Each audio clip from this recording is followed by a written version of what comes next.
Hello, everyone, and welcome back to the Welcome Home Show. I'm your host, Gina Romero, author of the award-winning book, Welcome Home, A Guide to Homemaking from the Heart. And today I have a very special guest with us. I have Janet McHenry. Janet is an inspirational speaker and the author of 27 books, including the best-selling 50 Life Lessons for Grads. And so that's what we'll be talking a lot about today. Janet is what I always call a tenured wife and mother, long-term marriage to her cattle rancher husband, Craig, and mother of 4.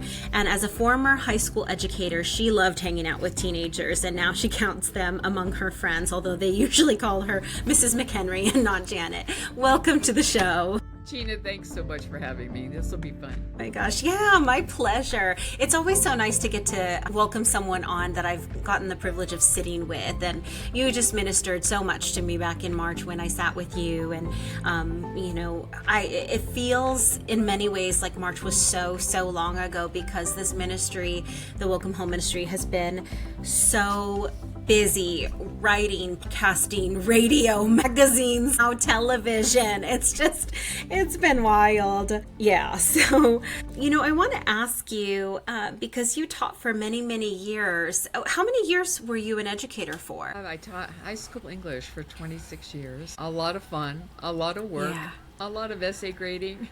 Yes. And a lot of reward. Yeah, okay. And now, did you start your writing career after your vocational career as an educator? Actually, I started writing before I became an educator. God called me to write, and so I began doing that. And then several years later, I had, some people have a dream to go into a career. I had a nightmare. If one can have a literal nightmare, I had this dream where I was on a tour bus in the Sacramento area, and the city fathers there were leading a tour to show journalists, and I have a journalism background, so maybe that was the connection there, to show journalists this newly rehabbed area that had been a slum, and the city had built beautiful homes there.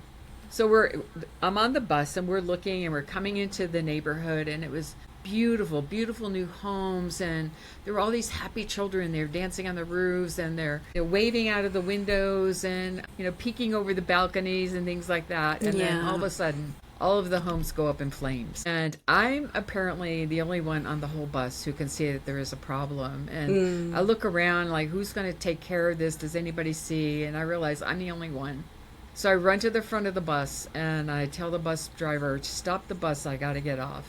And I woke up right then. And I knew that God was calling me into teaching. And that was, I was well into my 30s by then. And it was something that I had never wanted to do. I'd never wanted to be a nurse. I never wanted to be a teacher. But here's God dragging me into teaching. And I couldn't say no. Because when God has a calling on your life, you just step into it and trust that He has purpose for that. And He will help you every step of the way. Oh my gosh, that's so well said. Again, you're ministering to me, because that's where I'm at with this Welcome Home ministry and everything that's going on. I just last month launched the Welcome Home Collective.net, and that's my online classroom where I teach women how to do the various aspects and elements of homemaking that I talk about in my book, because I think that, each generation is unique based on being a product of their environment and who their parents were generationally. And among my generation, we were taught to go out and get well educated. And so many of us got advanced degrees and credentials and things like that, and get a really good high paying job. And so we did those things. And then our 30s hit, and where many of us are enjoying the life that we once prayed for, with a husband and children and a family. And yet we can find ourselves ill-equipped and underprepared for what all that means. I'd never cleaned messes like I've cleaned since having kids, and and my Nana knew how to clean everything. She just knew immediately what to do with it. And I think that was a skill set from coming from being born in the Depression and before the Industrial Revolution. And so you had to clean and care for everything because there was not an easy or economically viable fix or replacement. And so just things like that, and then how do you balance working and earning income? Because many, if not most, are dual income families and need that in order to make the ends meet. And so how do we do it all well, all of that good stuff. So I want to ask you, what was your favorite part about your teaching career? I probably would say it was always discussion classes, discussion time in class. But other than that, I also served as the only academic advisor for our very small, rural, isolated high school. Okay. And it was working one-on-one with juniors and seniors, hearing from them, hearing their heart, beginning to understand where their abilities lay and what they might be gifted to do, and to kind of come alongside them and to just simply give them ideas about how they might further their education, or what tech school might I go to, or what kind of career could I go in. I loved that part of my job, even though that almost had nothing to do with English.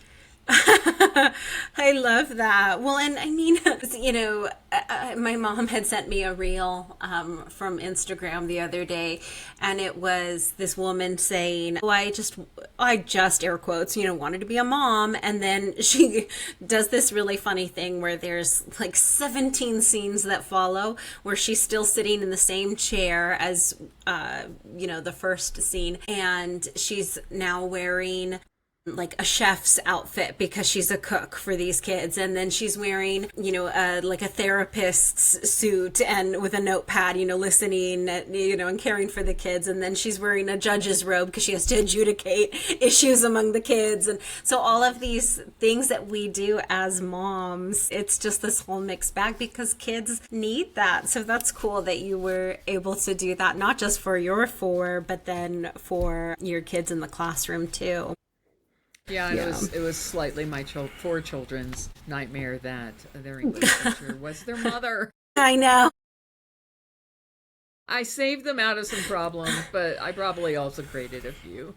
I mean, haven't we all? It's not easy. Kids do not come with an instruction manual, though I wish that they did sometimes, So I am encouraged by how much, support exists for moms, for parents, because we need it. I always say I'll take all the help I can get when it comes to mothering and things like that. But uniquely, what I have found so far in doing homemaking as a ministry and as freshly my life's work is that there isn't much to be said for the homemaking aspect of it and who we are as women in our homes and with our families before the Lord. So I think that's a little interesting there, but all good. And so what do you miss the most about teaching? The relationships, definitely. Yeah. The relationships with the young people. In fact, after I retired a few years ago, I realized I still wanted my fingers in something. So I still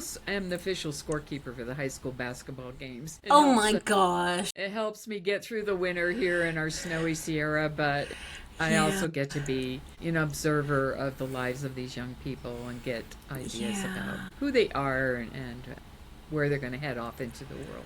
That's great. I love that. I'm a super basketball fan. It doesn't matter if it's my 11-year-old kiddo or if it's, we're college or pro, whatever. I just love basketball. I don't know what my deal is, but which is kind of like unique for me because I'm really an indoor sports kind of girl, but man, basketball really brings it out of me. Yeah. So yes, me too. You have brought your life experience and wisdom and put it into a book called 50 Life Lessons for Grads, Surprising Advice from Recent Graduates. And that was inspired by and actually written by a lot of your former students. So talk to us about that. Yeah, that was kind of in a weird stage of my writing career. It was kind of in this place where what do I do next? And I was contemplating retirement by then, and my agent just said, hey, why don't you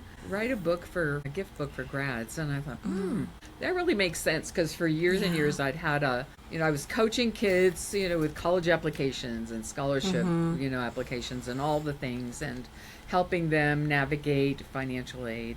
And I also had a blog called Senior Year 101, where, the questions I would have to answer on a daily basis, the answers to those questions are pretty much going to be the same. So I thought, let's put it in a blog so I can just say, go to this page, here's the link. Nice. As I was trying to help them. And for parents too, because they needed it. So there was that sense of, still wanting to help in some kind of way, but allowing the young people to actually speak the wisdom in that book, which has made it different than, I think, other gift products for graduates, where the old gray man, the old gray man author is offering his 10 tips or 12 tips or whatever it might be. And I'd watched over the years, I had done career kinds of days for kids where they'd go from one classroom to another and hear from a speaker, and I saw their eyes light up and their interest kind of zone in when the speaker was a young person. So I thought, there's the key. Let's have those young people, young college grads, actually offered their own piece of wisdom, not about what they learned from calculus, not about what they learned from, their high school or the college history professor. But what have they learned about themselves or life or people in general, or about even their relationship with God? And so that became kind of the spark behind the book. And so there are actually 37 of those 50 contributors to the book who were former students of mine. And as I got those submissions from them, I laughed, I cried. It's probably been my most favorite of any project that I've done, being able to come alongside them and give them a forum to speak. Oh, that's amazing. I love that. A group effort, teamwork, all of that. Oh, that's wonderful. Okay. So what was it that first gave you this idea? I know it was to write this book. I know it was a weird time in your career, and your agent shared with you that this would be good, but what made you actually put pen to paper on it and say, or fingers to keys, and actually do this? Well, with any book project, if you're approaching it wisely as a writer, you're doing some research to already find out competitively what is out there. Yeah. So that's true for any business product or, any book that, someone might want to create. Is it already out there? If it's already out there, then good. Then maybe I don't need to do it. But if there's something still burning in you where you want to do, you have to figure out, how would this project be different than something? How would it offer a unique take? How could it offer that sort of special offering, to the reader in such a way that has not yet been done? And so that's where it came up with the concept. Originally, here's the funny thing. Originally, it was 30 life lessons for grads. Yeah, and okay. Then when we got the contract to write the book, which was from a Hachette imprint, my agent said, oh, by the way, I changed it to 50. Oh my gosh. So that was kind of laughable, but that also kind of shows the fun relationship I have with her over the years. But, so it was just that, because I knew, I kept in touch with a lot of the young people I had taught over the years. We had good relationships, and I felt like an extra mother figure for a couple of years of their lives. Yeah. And some of them were still calling me or emailing me, hey, will you look over this essay? Hey, I'm just sitting here in my college class and we're learning about how to do research papers, but Mrs. McHenry, you taught me all the things, so I don't need to listen. So I thought I'd just have a chat with you. Just fun stuff like that, where I wanted to stay connected. I wanted to offer the wisdom they had to young people, because here's my philosophy on reading, whether it's fiction or nonfiction. If we can learn from someone else's experience, then we've learned it. We don't need to experience ourselves, and perhaps we can avoid some pain.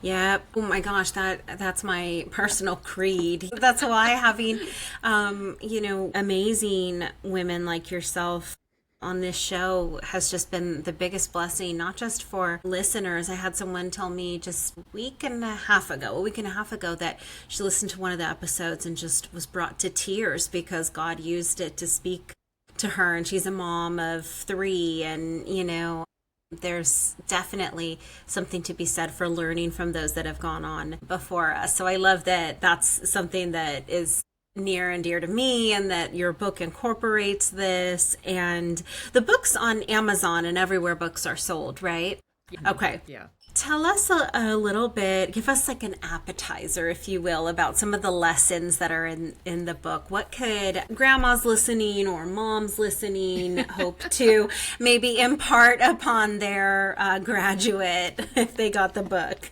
when they get the book? Yeah, as well, I was trying to brainstorm different ideas that young people could kind of latch onto. Yeah. I thought about, all those things that grandma or mom might say, right? Mm-hmm. So there are things like money isn't everything. Mm. Love is a choice. Each person has value. Debt will chain you down. Respect personal bridges. Life's work may be meaningful. So I'm just reading from some of these entries here. Faith is a daily choice. Life's not a competition. So your health is important. And so those kinds of things. And so they spoke about their personal experience, how they learned that. Which is always interesting to me. And like I said, I was laughing, I was crying when I'm reading some of these. And always was so proud to see the person that each of them had become, over those years. Oh my gosh, that's great. And isn't that, the whole point, especially for us as believers? We know that sanctification is paramount to our existence, to continue to grow closer to God and more like Jesus as we go along, and to have this transformation as we move from one thing to another. One of my favorite scriptures is, "Behold, I'm doing a new thing." And I think that is in Lamentations. I said the other day to someone that two things I know of myself. Number one, I'm really good at scripture. Number two, I have no idea where it came from. So the reference to it, I don't know. But yeah, that's great. And so you have also, to celebrate these kids going out into the world, these graduates going out into the world, you've even organized some of the high school graduation ceremonies, right? Oh, yeah. Yeah. I think... I was not only academic advisor, I was also senior class advisor. So that meant I put on their great big show, their fundraising dinner, their auction, their senior trip, their award ceremony, commencement. Oh my gosh. All the things that occur in the last month or so of the senior year. Yeah. And it was a lot of fun. And I think those times hanging out together with those young people established good relationships that I've been able to kind of foster over the years. However, once in a while I'll run into a young man. He'll go, "I'm Mrs. McHenry," give me a hug. I'm like, "You're gonna have to remind me who you are, because the boys change so much." Yes. All this facial hair, and they look different, and they all pulled out. But it is super fun to see them. I love that. Remind me which one you are. Yes, just jog my memory. Yeah. Oh my gosh, that's great. So I know that commencement ceremonies have gotten a bad rap for being boring. What's your take on that? Because I know that at the time of the airing of this episode, we'll be full swing into graduations. So tell us your thoughts. Well, I love our little graduation ceremony. And yes, this year we're just going to have 29 graduates, so it doesn't take all that long. But it's just so great to see them and to watch their families celebrate, their achievement. The whole town comes together and is there, and gym gets filled up, and it's just such a special day. I love being, so I go every year, even though I have been teaching for quite a few years now. They always save me a spot. Oh, that's great. I love that. And so Sierra Valley, Northern California, I know because I have family up there. My aunt and uncle and cousins are up in that general area. It is quite rural. I mean, I have in my mind, being in Los Angeles myself, I don't really know what open space looks like. But I have it in my mind that town from Friday Night Lights. It was a show that came on I think it was Netflix ages ago, back in like the early mid 2000s. And they were just that small. It was a kind of a football town community, and it just kind of like makes me think of that, where you have 29 graduates, and Right. and each one has something. We know that God has a plan for everyone's life. Scripture talks a lot about that, right? And so they have things to go on and do, and that's just such a crazy time of life. And then for their families too, this just, May and June are big months, aren't they? They are big months. And I just those things that kids go on into, whether they go on to college, whether they go on and fulfill those initial dreams they have or not. The one question I'll always have for them is like, are you happy? I see you're a dad. I see you're great with your children. Are you having a good life? That to me was the most important thing. Of course, that you would embrace the faith, and often they would let you know whether they had or not, even though I couldn't testify that in a public high school classroom. Right, but trust they and would know. relationship and They would rapport, know. When we discuss a lot of things in English classes, you just get a sense of who people are. So just, again, are you happy? Are you living your good life? Breathe for a second, be honest with me. And then how can I pray for you? Come alongside a young person raising their own kids now. It's pretty fun. Yeah. Oh, that's amazing. So from your book, what do you think, what's, I don't know how many you might have, what's your top, maybe 1 to 3 that are your favorite pieces of advice that are in this book? 50 life lessons for grads, surprising advice from recent graduates. Well, with each of those pieces of advice, each young person would tell their story, and then I chose a scripture I felt would underlay the message or what they were trying to express, and then offer a half a dozen bulleted practical suggestions, but kind of an overall theme to some extent. A couple of them I would say would be from Philippians 4:13. I can do all things through Christ who gives me strength. And I do know that relates to the concept of contentedness. I do know that Paul was in prison at that time. But with God, with us, walking that path, whether that goes on to college or whether that goes on to a tech school or the military, whatever, I can do all things because he's with me. He will accomplish those things through me. And another kind of a thread is, I think from 2 Chronicles chapter 20, when King Jehoshaphat is facing this vast army that has allied itself against him. And the odds seem overwhelmingly against him. He prays, "We do not know what to do, but our eyes are on you."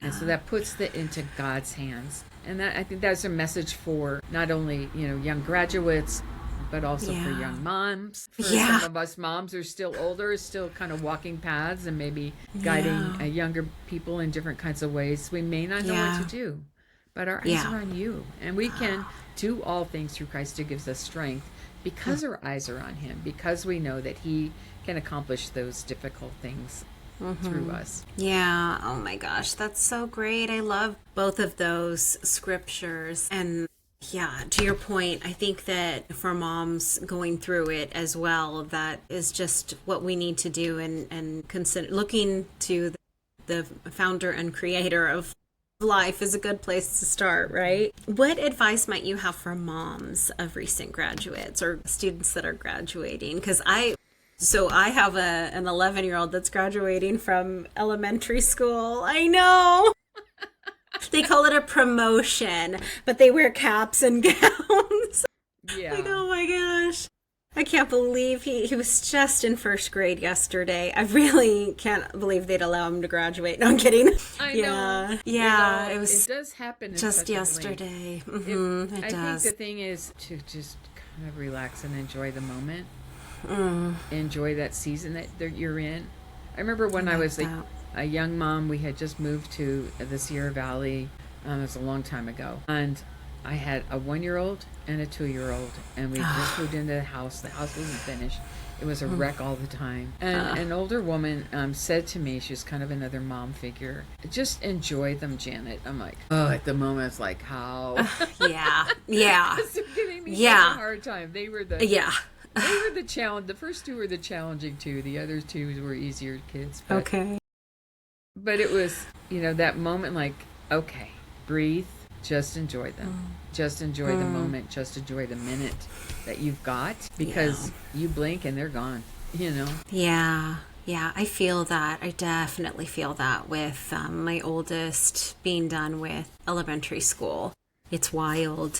It's wild. And then my baby is already 3 now, and so it's definitely very interesting. All right, so we've covered some life lessons for grads. We've covered some advice for moms to look to the Lord and to enjoy the moment. I think that's beautiful and easy wisdom because it's free. It doesn't cost anything. Yep. And it's a different way of looking at things when you're stuck in the how do I do that when life is so hard right now. I think that, we're called to walk by faith and not by sight. And so in that, it means sometimes acting as if the situation is what we would have it be rather than what it is, like say a messy house. Right. So that we can enjoy. I love it. That's really good advice. And today I think there's so much pressure because of social media, which was really not something that was so present when I was raising kids. But to have the perfect home, to have the perfect kid, I was out in public the other day and took one of my grandkids to the dentist for his dental cleaning. And this dad came in, and 2 of the 3 kids had pajamas on, and they're dragging blankets, and the other one had a real ratty looking stuffed animal. And my first thought was, but my second thought was, it was better. It said, "Good for you, Dad. Good for you, Dad, that you're here." He was so kind. He was so understanding. One of the kids was just giving him such a hard time. She didn't want to go. She didn't want to be there, and then she didn't want to leave. Gosh, don't you hate that? And so I had to chuckle to myself because I'm like, oh, you poor dad. And I said to him, hey, good job, Dad. Good job, Dad. So I think, that's great. To be real with your friends about the struggles you're going through. Every kid is going to do something dumb at some point. It's just a fact of life. They're still not learning. Gonna live perfect lives, and you're not going to have a perfect life either as a mom. And to not live with like huge blame and shame over yourself, but just just do your best at the moment and trust God for all the details. Yeah, absolutely. This is so true because even the best kids will absolutely make those mistakes because they're learning, and you have to teach them everything. And to your point about social media, I just have to say, because I'm just a regular old girl, like not super into social media and stuff. I have amazing Christian women on my team that are supporting me with that because that's just not my my thing so much. My thing is like writing and speaking and stuff like that. So doing a video of a selfie is like, oh my gosh, it's difficult for me. But now that I am doing it and they'll hold my feet to the fire and say, hey, you have to get that for me because I'm doing it for God, not for show. It's a little bit easier because I'm like, okay, we have to get the message out, and I understand that this is the way to do it. So they'll tell me to do things. The amount of time, energy, and effort, and often money that goes into manufacturing these moments that we see on social media and then think that it's real life is crazy town. And I'm here to say it because I never understood what the behind the scenes was before. But that whole, I'm gonna, the bleach blonde size 4 girl that went right back to her pre-baby weight and is making a professional grade charcuterie board on an 8-foot marble island in her new build, that's just not reality. Yes. So every time I can, I like to show, hey, I have an old home, like it was born in the 50s, and it's a galley style kitchen, and here's what I'm working with, and oh boy, look, the oven mitt went on fire, and just like, these things happen. But my whole point with homemaking is that, it's a ministry. It's an act of service. We're called to do it in scripture. Jesus did it so much. He said, don't give me all the rich people that are already booked for the day. Go out and find those on the margins of society and invite them in. And so we're supposed to practice hospitality, and we can do things. They have to be simple and easy. That's my barometer. Right. So one of the examples I give for that is that if you need to, if you're going to do veggie trays or fruit trays for a birthday party or whatever, instead of just cracking the lid off of the top and serving that as is to guests, grab a head of romaine lettuce, and you can plop that down on top of a platter and then throw your veggie tray on top. It takes like 2 extra minutes, $2 extra, and you've just elevated the moment and really showed, with a flick of the wrist, and showed care and consideration and forethought to your guests. And so that's like one of my favorite examples for how we can do it simple and easy, but also well. So yeah, there's just so much to unpack. Yeah, I have a lot of tricks too. Yeah. And having some of those sort of safety kind of recipes, those things are always going to turn out. Yes. They're not complicated. You can just remote control.